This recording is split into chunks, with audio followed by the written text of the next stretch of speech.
Last time we spoke about the Rizhev meat grinder. On the Volkhov front, General Meretskov launched bold offensives to relieve Leningrad, penetrating German lines but facing coordination failures and brutal attrition in what became known as the meat grinder's neck. Soviet advances created vulnerabilities, with troops raiding behind enemy positions amidst horrific casualties, as described in soldier accounts. Southwards, the Demiansk pocket saw 96,000 Germans encircled, surviving on meager airdrop supplies, while the calm siege endured, Luftwaffe support and fierce close-quarters combat fighting. In the central sector, the Rizhev meat grinder erupted as Konev's forces clashed with Model's defenses, resulting in piled bodies and desperate counterattacks. In Ukraine, Tymoshenko's offensives faltered against fortified villages and snowstorms, leading to disastrous raids. Crimea remained stalled, marked by Soviet landings crushed at Sudak and Nazi atrocities against civilians. This episode is Who is Circling Who?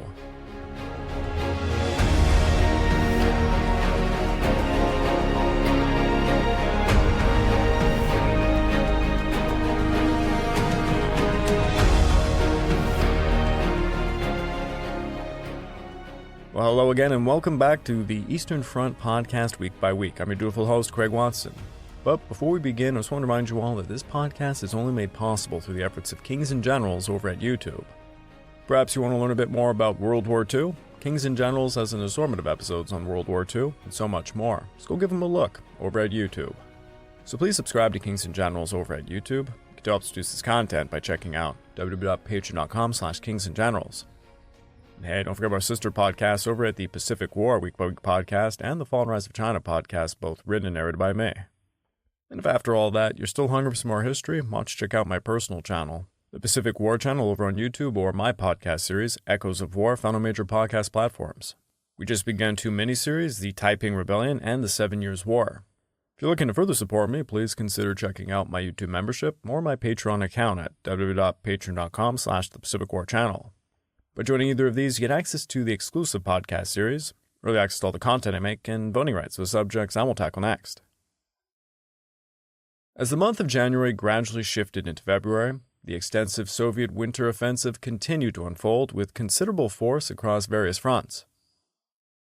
In the northern sectors and within the Crimean region, the momentum of this offensive had significantly diminished, leading both the German and Soviet sides to dedicate their efforts towards recuperation and the formulation of new strategic initiatives. In the Ukrainian theater, Field Marshal Fedor von Bock directed operations aimed at launching counterattacks against the notably overextended military formations under the command of Marshal Semyon Timoshenko. At the same time, the Northwestern Front concentrated its activities at establishing sieges around the isolated German forces that opposed them.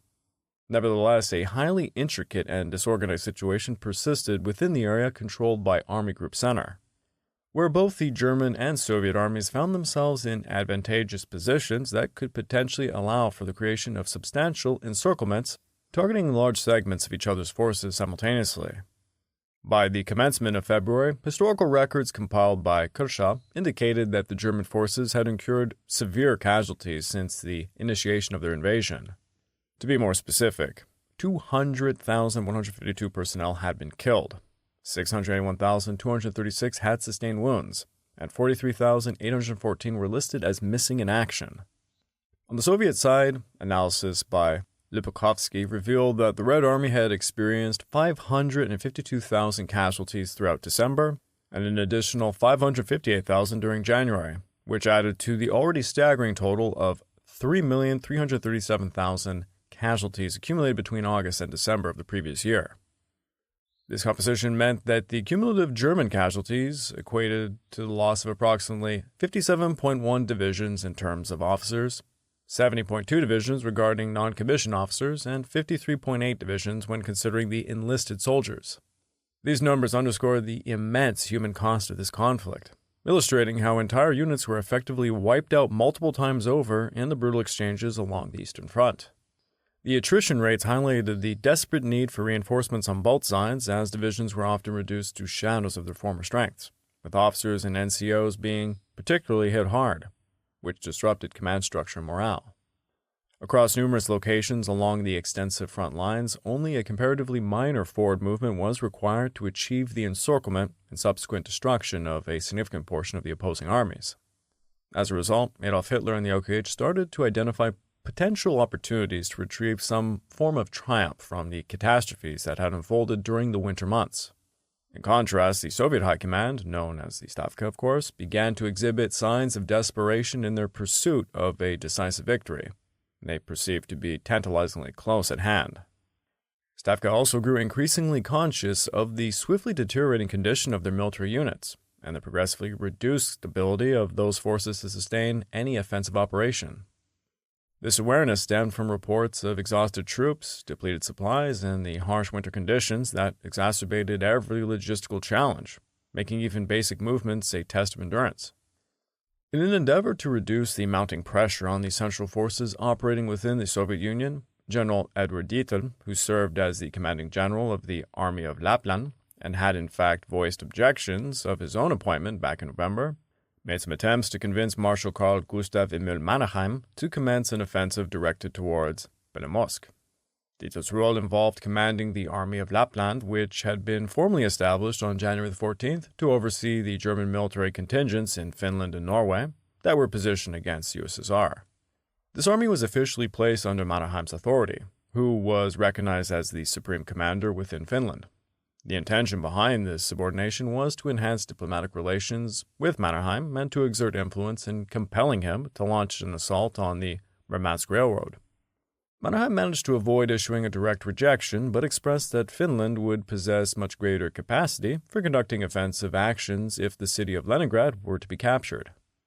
The internal political dynamics within Finland imposed additional constraints on their potential for offensive engagements, as the general population held the belief that the war was approaching its conclusion and that merely a slight further exertion would suffice.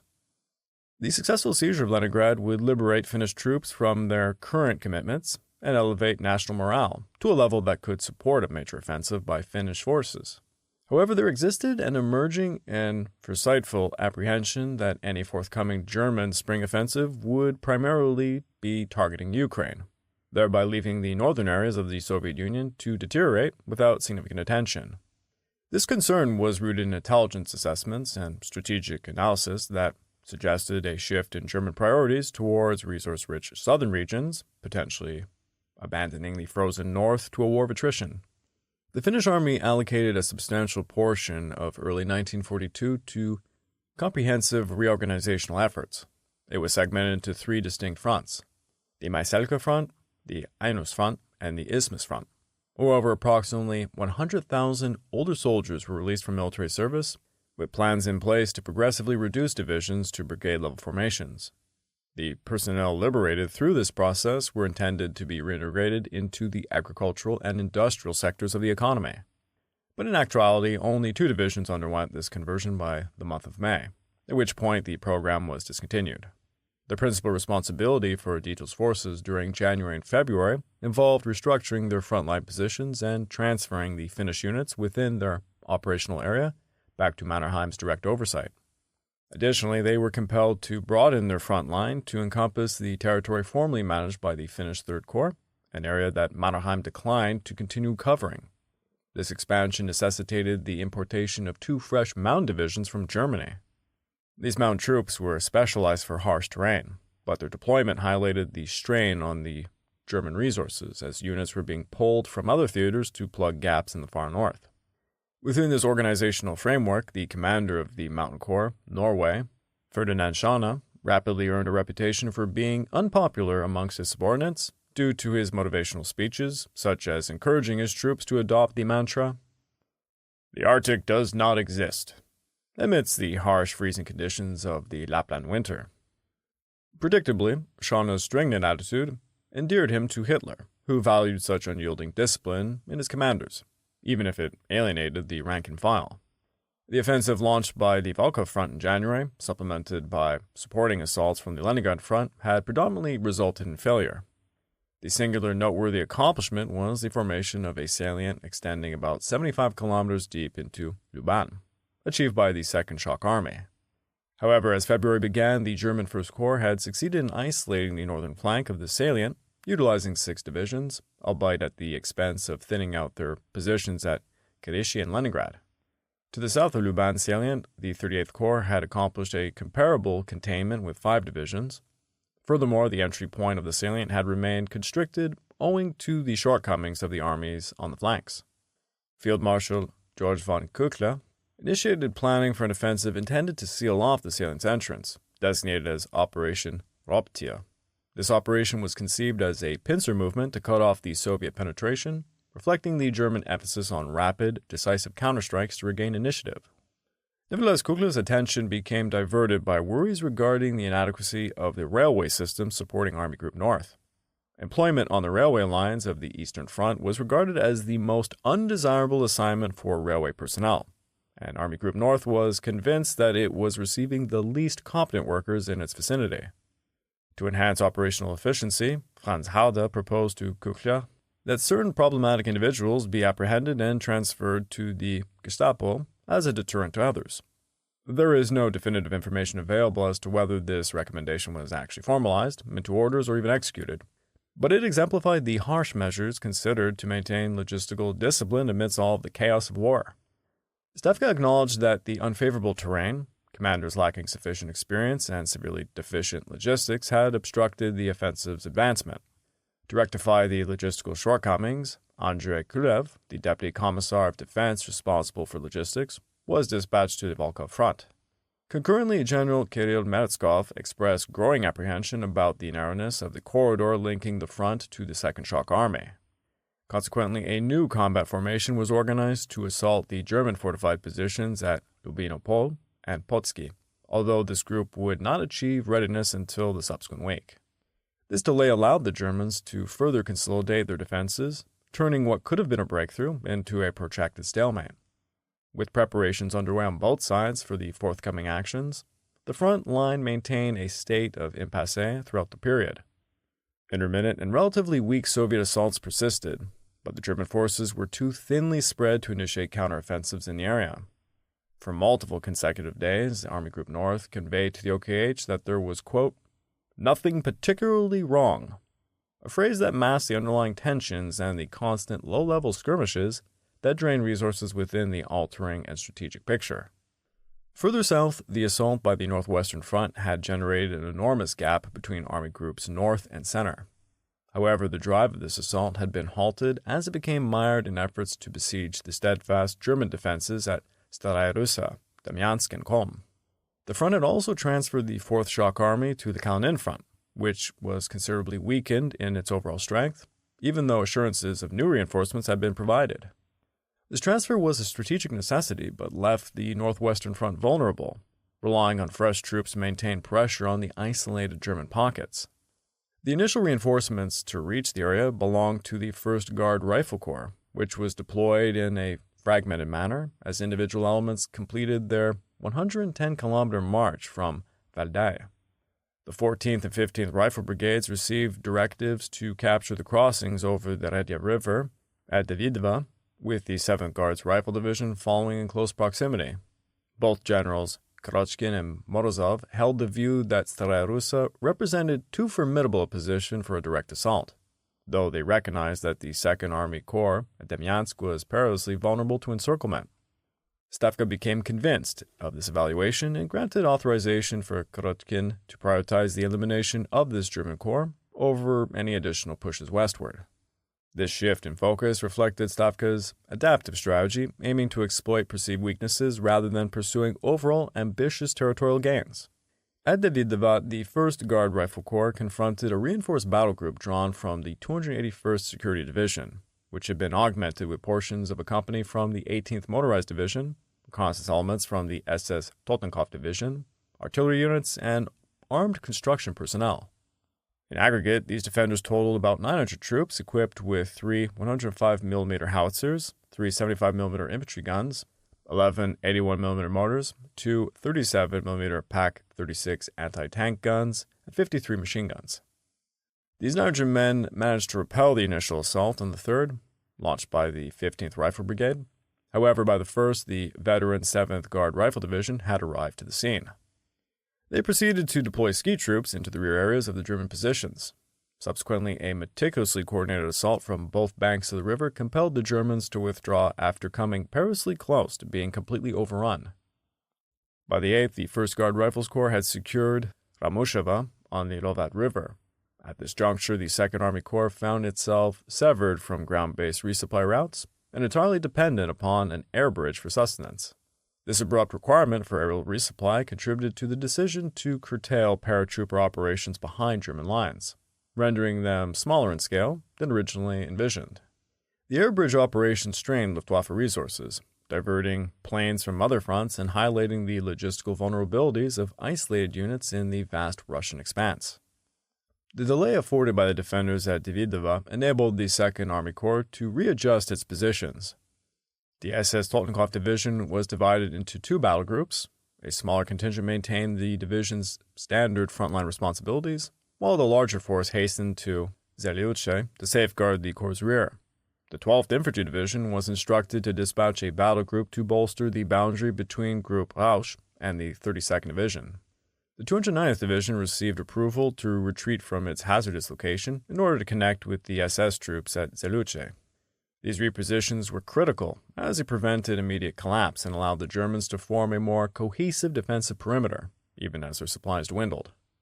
The 2nd Guards Rifle Corps arrived later during that week and received orders to dismantle the German positions surrounding Pino before advancing towards the Post River. By the end of the week, they began to position themselves just outside the German defensive lines, setting the stage for intensified clashes in the coming days. At Kolm, the siege endured, with General Makarev conducting relentless yet ineffective attacks under persistent urging from Stavka. His efforts concentrated primarily on the southeastern sector of the town, but he possessed neither a substantial numerical advantage nor superior firepower compared to the defenders. Eventually, General Perkov recognized that a solitary weakened division lacked the capability to overcome the garrison at Kolm. Reinforcements were accordingly dispatched, including the 391st Rifle Division, the 146th Tank Battalion, the 44th Artillery Regiment, and 3 BM-8 multiple rocket launchers. Upon the arrival of these units, approximately 23,000 Soviet troops would be engaged in besieging about 4,500 German defenders at Kolm, theoretically establishing a 5-to-1 ratio. This buildup aimed to overwhelm the pocket through sheer volume of fire and manpower, but the defenders' resolve and fortifications continued to hold, turning Kolm into a symbol of German tenacity. The onset of February revealed the primary components of the Army Group Center, entangled in a disorderly and convoluted front line. Even during that time, the configuration of the front line bewildered participants, as evidenced by an entry in the war diary of the 9th Army by a single officer who remarked, "This is the strangest front the Army has ever had." The sentiment captured the rather chaotic, patchwork nature of all of these lines, where pockets of resistance and salience created a labyrinth-like battlefield that defied conventional military mapping. The offensive led by General Walter Model had previously resulted in the isolation of nearly 60,000 Soviet troops, but the emergence of the 4th Shock Army from Toropets posed a threat to re-establish connections with these isolated Soviets. Moreover, gaps continued to exist between the 4th Army and its adjacent panzer armies, through which Soviet units had surged, all directed towards reaching Vyazma. Therefore, although the principal thrust of the winter offensive had been depleted in this region, the circumstances remained highly unstable, with both sides retaining the capacity to encircle and eliminate substantial enemy forces. The potential for mutual encirclements added a layer of strategic complexity, as commanders on both sides maneuvered to avoid traps without setting their own. On February the 1st, Stavka reestablished the Western Direction Command to supervise the Western and Kalinin fronts under the guidance of General Zhukov. Zhukov maintained direct authority over the Western Front, with Lieutenant General Golikov serving as his deputy for the front. The mission assigned to this command remained focused on encircling and capturing the German grouping at Vyazma. However, the Northwestern and Bryansk fronts continued to operate under direct control from Stavka, which was simultaneously overseeing offensives in the northern regions, Ukraine, and insisting upon a renewed offensive in Crimea. Consequently, while this arrangement marginally improved coordination, it arrived too late and offered insufficient enhancement, as both fronts had already expended a considerable amount of their strength over the preceding 2 months. Owing to the substantial losses, Stavka allocated reinforcements to the Kalinin front throughout February, including a Guards Rifle Corps, 7 rifle divisions, and various air units. In a similar vein, the Western Front received 60,000 replacement troops, a Guards Rifle Corps, 3 rifle divisions, 2 airborne brigades, and 200 tanks. These infusions were critical to bolstering flag-ring units, but the quality of the replacements varied, with many being hastily trained conscripts facing veteran German formations. In opposition, Army Group Center obtained 70,000 replacements during February. Nevertheless, this number was 40,000 less than the casualties that they had suffered, elevating their overall manpower deficit to about 227,000. When accounting for soldiers returning from medical facilities, the Army Group managed to replace 1 in every 4 casualties. According to Glantz, on January 31st, Army Group Center shortages encompassed 4,262 anti-tank guns, 5,000 Angel-90 mortars, 3,361 large artillery pieces. To mitigate this partially, new divisions were introduced into their sector. During February, 3 newly formed Valkyrie divisions arrived, accompanied by 6 divisions reassigned from occupational duties in Low Countries in France. These Valkyrie divisions stemmed from Program Valkyrie, which generated 4 divisions for the replacement army. A concurrent program, Rheingold, was assembling 6 divisions from workers previously exempted from service due to their roles in industry, though Rheingold was anticipated to require more time for completion. Both programs formed part of the OKH's strategy to mobilize 500,000 soldiers for the Eastern Front. All these units arrived in piecemeal fashion, with their elements committed to combat as soon as they became available. Frequently, their artillery and support components were delayed significantly and assigned to the lowest priority for transport. To address vehicle shortages, projects Elephant and Christophorus were designated to deliver thousands of new trucks and vehicles. Elephant aimed to provide 1,600 trucks, and Christophorus intended to supply 6,000 other vehicles, all designated for Army Group Center. In reality, only 25 out of every 100 vehicles reached their intended destinations. The remainder became stranded in Poland, underwent repairs in stations scattered across the USSR after mechanical failures, or were immobilized by the accumulations of snow or frozen road conditions. These logistical programs underscored the Reich's industrial strain, as production struggled to keep pace with the demands of multi-front wars. Upon his arrival by air at his new command post, General Hans Reinhardt discovered that his newly designated Panzer Army possessed very limited mobility in practice. Belize had been fortified with 2 infantry divisions and 1 security division. Demidov, Dokavshina, and Bieli emerged as additional primary centers of resistance, serving as rallying points for the incoming German reinforcements. Consequently, Reinhardt selected a defensive strategy that involved fortifying populated areas along the path of the advancing Fourth Shock Army. This approach was intended to impede the Soviet progress, thereby affording time for additional German forces to assemble in this segment of the front line. The hedgehog defense tactic, emphasizing strong points in villages, leveraged the winter weather to force attackers into costly assaults on prepared positions. Meanwhile, the Fourth Shock Army had been tasked with severing the Moscow-Warsaw Highway to the west of Smolensk and subsequently securing control over the land bridge between the Dnieper and Dvina rivers. These troops had traversed a wilderness devoid of roads. However, they lacked protection for their flanks, and their supply circumstances would have been catastrophic had it not been for the stocks captured at Toropets. When General Eremenko encountered the defenses established by Reinhardt, he found himself compelled to engage in protracted and exhausting sieges for control of each village. Under such conditions, the defending forces held distinct advantages, the most critical of which was access to shelter from the harsh environmental elements. The bitter cold favored these fixed positions as attackers suffered higher rates of frostbite and exhaustion. To the east, the 41st Panzer Corps, under General George von Weitinghoff, persisted with the offensive that had commenced at the close of the previous month. They had been making incremental gains each day, but the arrival of the 5th Panzer Division accelerated the rate of advance. By the 5th, the Corps had bridged a 55-kilometer gap to the 23rd Infantry Corps. The 29th Army now stood fully encircled and disconnected from the 39th Army. Although the 39th Army retained a narrow and precarious link back to the Caledon front, between Nelidova and Bely, both armies depended predominantly on airdrops conducted by the VVS for their supplies. These airdrops were vital but inefficient, with many supplies landing in accessible areas or even being taken by the Germans.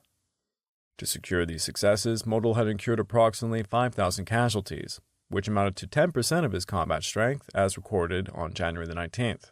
In return, reports claim that 26,000 Soviet troops had been killed and 5,000 had been taken prisoner by the 8th. Numerous additional Soviets had been wounded or were conducting operations behind German lines. For these achievements, Model was honored with the Oak Leaves to his Iron Cross, presented by Hitler. This decoration not only boosted Model's standing, but also served as propaganda to inspire other commanders facing similar dire circumstance. One assessment suggested that the Kalinin front had endured 80,000 casualties since the initiation of the general offensive. Despite this, Stavka continued to demand further exertions from it. Assaults persisted into the brutal engagements at Ljev, aimed at alleviating pressure on the encircled armies. However, the German positions in this sector had been established for an extended period, and construction materials were successfully reaching the front. German fortifications underwent rapid enhancements with the addition of more bunkers and trenches. The Rzhev meat grinder, as it became known, consumed vast numbers of lives in repeated, fruitless attacks, becoming a symbol of the war's futility in the central sector. On February the 3rd, both generals Zhukov and Gotthard Henrici launched offensives to close the gap between the respective armies. Henrici's tactical withdrawals from the previous week had finally liberated sufficient troops to form a potent offensive contingent, though the defensive line now only marginally shielded Yukhnov. The 13th Corps advanced northward and rendezvoused with the 20th Panzer Division, which was spearheading the 20th Corps' southward movement on the 4th. Thus, the 4th Army finally reconnected with the 4th Panzer Army. This linkage halted the influx of Soviet forces into the German rear and resulted in the encirclement of those Soviet units that had penetrated through the breach. The closure was a tactical victory, but it required constant reinforcement to prevent Soviet breakthroughs. However, the linkage between the two German armies consisted merely of a slender 5-kilometer wide corridor. To the west lay the isolated 33rd Army, to the east the 43rd Army. The Soviet forces in the vicinity had anticipated their role to involve blocking a disheartened German withdrawal, rather than confronting a determined offensive. Some sources indicate that General Zhukov reacted with intense anger upon receiving the news, and he called for the immediate arrest, trial, and execution of the local commanders who had failed to prevent the counterattack. This reaction exemplified Zhukov's no-nonsense approach, where failures were met with severe repercussions to maintain discipline. Logistical difficulties afflicted all military units within the sector. The 4th Army faced acute supply shortages by February, stemming from repeated interruptions to its supply route over the preceding week. Nonetheless, German intelligence intercepts disclosed that several Soviet formations trapped behind the 4th Army were experiencing starvation. The operations of the 40th Panzer Corps along the Yukhnov Road succeeded in restoring the supply flow to the 4th Army by the week's end. The Soviet forces isolated behind Army Group Center had no comparable relief on the horizon, leading to desperate measures like foraging and reduced rations that further weakened their combat effectiveness. Having traversed the Warsaw Highway during the previous week, General Pavel Belov proceeded with his directions to reach Semlevo Station and merge with General Sokolov's 11th Cavalry Corps from the Kalinin front. Their combined objectives involved disrupting the rail and road connections west of Vyazma. However, the rifle units, artillery, anti-aircraft elements, and rear support services of Group Belov remained predominantly stranded on the Soviet side of the Warsaw Highway, unable to maneuver through alongside the cavalry. This operation hampered Belov's operational flexibility, as his mobile forces lacked the infantry support needed for sustained engagements. It required until the 4th for Belov's Corps to finalize the capture of their initial village targets. Immediately following this, they pressed on towards Vyazma, where they were expected to coordinate with the 33rd Army in seizing the city. Vyazma functioned as a crucial railway hub that supplied the bulk of Army Group Center. Nevertheless, Belov harbored doubts about achieving success, given that his forces lacked any medium or heavy artillery and they were grappling with supply deficiencies. He also advocated for uniting with the 33rd Army to establish a secure base for operations. However, Zhukov disagreed with Belov's evaluation and issued orders stating, "Junction links with infantry, 33rd Army not necessary." General Zhukov was of the opinion that Vyazma was defended lightly and that its garrison teetered on the brink of collapse. Therefore, direct frontal assaults were mandated, even though the cavalry's primary assignment was to intercept supplies destined for the 4th Army. Now, in actuality, Vyazma preserved the elaborate fortifications constructed by the Red Army prior to its capture, and these were manned by motorized infantry and tanks from the 5th Panzer Division. The mismatch between expectations and reality led to high casualties in ill-suited attacks. Puzikovo, located just 8 kilometers from Vyazma, was captured during the night of the 4th. However, only limited advances were achieved on the 5th and the 6th, attributable to escalating German resistance and heightened Luftwaffe involvement.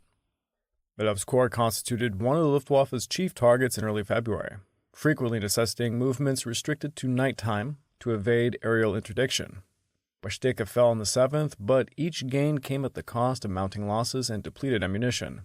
Belov's corps also facilitated the rescue of the 8th Airborne Brigade in the vicinity of Vyazma. In a manner akin to the drops at Zilin, their deployment was mishandled due to insufficient air transport and inadequate planning. Only 39 PS-84s and 22 TB-3 aircraft were available, whereas the planners had anticipated over 40 PS-84s and 25 TB-3s. They had disregarded the impacts of weather and mechanical wear, which further diminished aircraft availability. An entire airborne corps had been slated for deployment, but only a brigade was parachuted over the final days of January, resulting in extreme dispersion. Merely half of the dropped supplies and equipment were even retrieved. The paratroopers were promptly encircled by the German forces, prompting Belov to intervene. Luftwaffe activity also precluded the landing of the remaining corps' elements. By the time linkage was established with Belov, the brigade had already suffered significant attrition. Only 746 men had gathered with the brigade commander by February the 1st, a number that later increased to 1,300 as additional paratroopers were located. Nonetheless, the dispersed paratroopers stimulated partisan activities in the region, and authorization was granted to conscript local residents. Brigade Commissar Ivy Raspofov noted, "If one announced a levy, one could completely outfit the battalions as well as form partisan detachments, and many responded to that call. A radiogram to the commander of the airborne forces sought permission to call up military-aged youth in local regions to form partisan detachments and fill up brigades of up to 1,000 men from encircled commanders and men." During February, 2,436 partisans were incorporated into the 1st Cavalry Corps.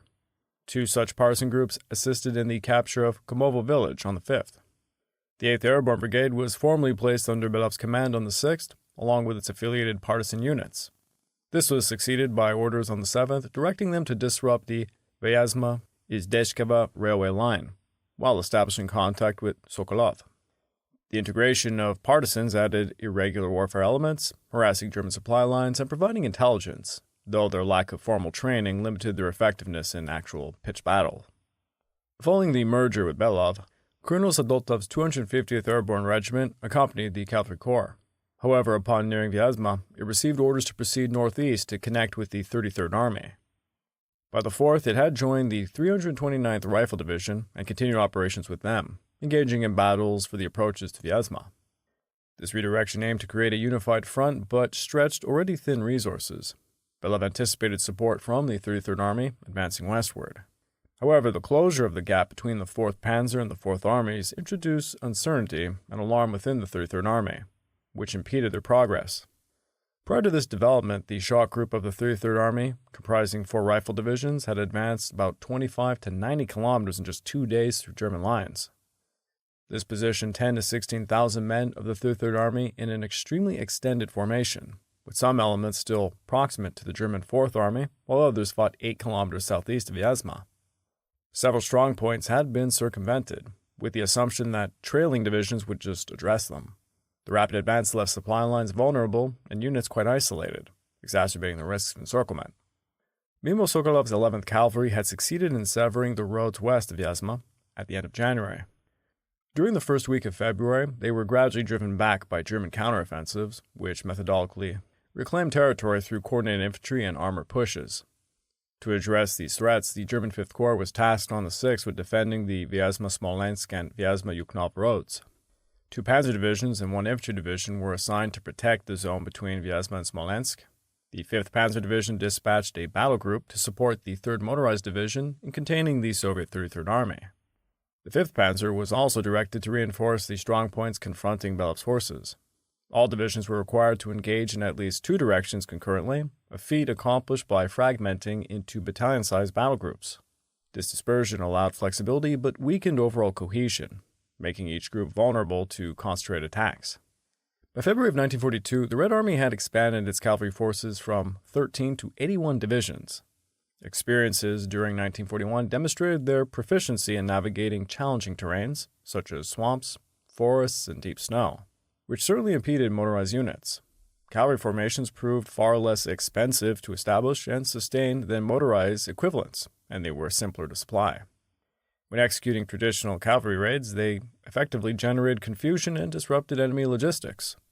The cavalry arm of the Red Army had not been as severely impacted by the purges as other branches, leading to a generally higher caliber of senior officers compared to other sectors of the military. However, the swift expansion and wartime attrition meant that not all the officers met the desired standards of competence. Nonetheless, they were vulnerable to air attacks and lacked the firepower for dismounted infantry roles, being equipped with lighter weaponry than standard infantry. Their artillery consisted solely of light horse-drawn pieces, which possessed inferior range and destructive power compared to infantry artillery. Compounding this, commanders did not always employ their artillery effectively. Efforts to enhance cavalry units with additional artillery and tanks to offset firepower deficiencies did not yield the results anticipated by theorists. Cavalry units were also smaller in size, thus lacking the manpower reserves for prolonged engagements akin to those of infantry formations. Despite these limitations, cavalry's mobility made them ideal for exploitation roles and breakthroughs, though sustained combat exposed their weaknesses. Belov would later reflect on the difficulties encountered. Every success we gained, even the smallest, was won at a high price. Only the heroism and selfless courage of the soldiers and the commanders gave us a chance to move forward, albeit slowly, forcing back the superior enemy forces. But our offensive effort soon dissipated. Many unit commanders were killed in the fighting. The commander of the 96th Cavalry Regiment, Lieutenant Colonel Damian, was evacuated by air after being wounded. After 10 days, we had almost completely exhausted our ammunition. The commander of the Western Front promised to resupply us with shells and bullets through General Adamov's 33rd Army, but it was simply impossible to keep this promise. The troops of the 33rd Army were in the same position as us. General Adamov and I exchanged information on the radio regularly, and we believed that it would be expedient for us to create a continuous front line, thus protecting our inner flanks. This would then allow us to maneuver more freely with our limited forces, but we were not permitted to do so. Front headquarters sent me a strange order. You do not need to be shoulder to shoulder with the infantry. However, I believe that it would have been worth uniting our forces all the same. Our reconnaissance reported the appearance of new enemy units in the front line.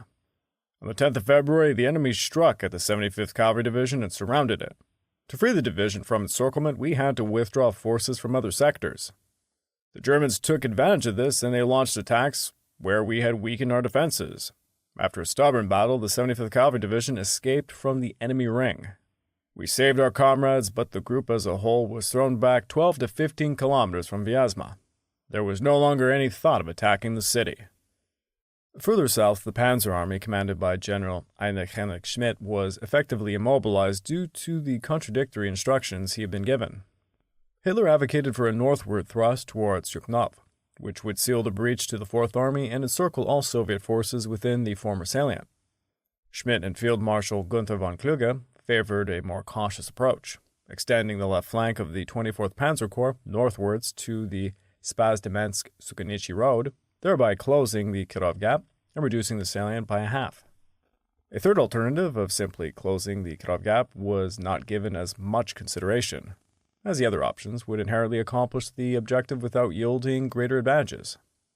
As a consequence, the 2nd Panzer Army received a series of orders to prepare for one of the 3 potential offensives, with each directive specifying a different course.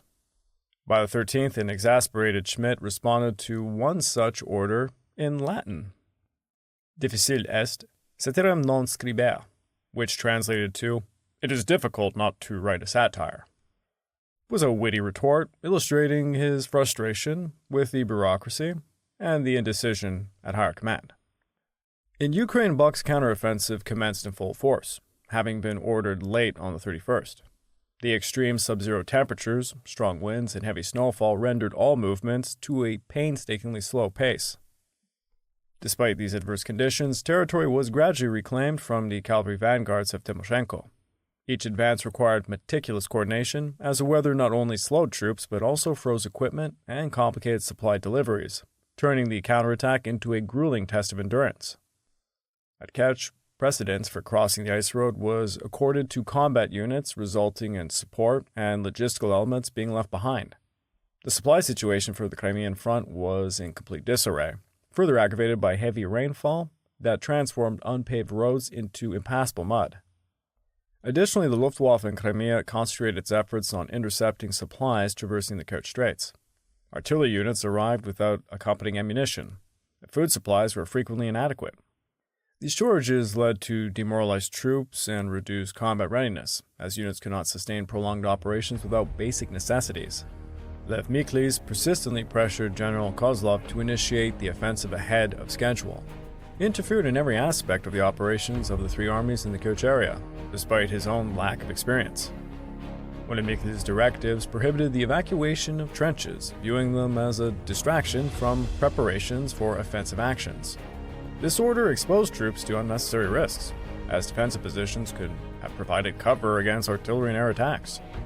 The planned assault involved advancing across approximately 9-kilometer by 10-kilometer expanses of the flat grassy steppe in the northern Parpatchnarevs. Apart from a handful of villages that the Germans had already fortified, there was minimal natural cover available for the attackers, leaving any advancing forces fully exposed to enemy artillery fire and aerial bombardment. In other parts of the Eastern Front, German divisions typically defended fronts spanning 19 to 24 kilometers, but in this location they held much narrower sectors of just 3 to 6 kilometers. The operational plan disregarded these realities, along with the appalling weather conditions. While Crimea experienced less snowfall than the other regions, it was plagued by persistent heavy rainstorms that could last for days, turning the ground into a quagmire that bogged down vehicles and infantry alike. Miklis' meddling, driven by political zeal rather than military acumen, exemplified the interference of commissars in tactical decisions, often to the detriment of the frontline soldier. I would like to take this time to remind all of you this podcast is only made possible through the efforts of Kings and Generals over at YouTube. So please go subscribe to Kings and Generals over at YouTube, and continue to help us produce this content by checking out www.patreon.com/kingsandgenerals. And don't forget about our sister podcasts over at the Pacific War Week by Week podcast and the Fallen Rise of China podcast, both written and narrated by me. If after all that you're still hungry for some more history, why don't you check out my personal channel, the Pacific War channel found over at YouTube, or Echoes of War, my podcast series, found on major podcast platforms. If you're looking to support me further, please consider checking out my YouTube membership or my Patreon account at www.patreon.com/the Pacific War channel. By joining either of these, you get access to the exclusive podcast series, or access to all the content I make, and voting rights for the subjects I will tackle next. On the Volkhov front, Metskov's forces struggled to relieve Leningrad, forming a very vulnerable salient. The northwestern front was encircled by German pockets at Demiansk and Kom, relying on air supply. Army Group Center saw chaotic encirclements, with Modul's counterattacks isolating Soviet armies near Izhev and Vyazma, while Zhukov pushed for breakthroughs. In Ukraine, Box's counteroffensives reclaimed territory from Timoshenko, and Crimea remained stalled, hampered by poor planning and a lot of interference.